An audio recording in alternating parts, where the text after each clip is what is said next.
Hi, it's Kevin Wells of North Group Real Estate, and I'm bringing you another video on new construction. And this time I want to talk with you about the timeline, like what to expect, but I'm going to make it very brief because it can be a very intricate process. So from start to finish, one, find a home, find a floor. We visit different neighborhoods, find a neighborhood that you like. We're going to look for a floor plan that best fits you. It's not always going to be 100%, obviously. Like I said, the 80, you'll see other videos that I talk about the 80-20 rule, plus it feels like home.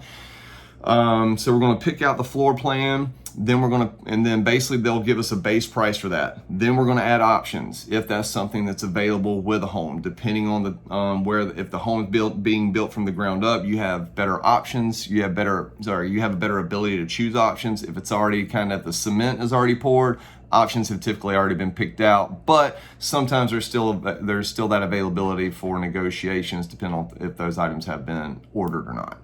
So after you pick out your options, you're going to get a final price. Once we get that squared away, the builder's going to start building. That can be a 6 to 10 month process, depending on whether or not you're doing custom or you're doing we're working with a larger builder for a subdivision. So 6 to 10 months is what I typically would want you to think about in regards to this process.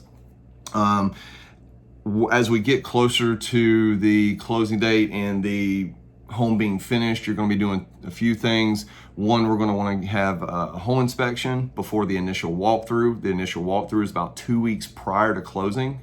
And then the day of closing, you're going to have a final walk to ensure that the builder has addressed the issues that we observed and noticed in the initial walkthrough and the home inspection report. If those items have not been completely addressed, most builders are going to have about a 7 to 14 day policy where they have to come in and complete those items. It will be up to you and your discretion on whether or not we decide to move forward despite that, based on any timeframes that have happened. Please understand, building, even though I say 6 to 10 months, if they say 6 months or they say 10 months, sometimes it can be less and sometimes it can be more. So it just depends on the market, depends on the area and what's going on economically, obviously. So that is the very basic bones of the timeline of what it's like to buy a home. I hope this helps. And if you have any questions about new construction or thinking about purchasing a new construction home, give me a call at 864-430-2451 or feel free to text me. All right, talk with you next time. Bye.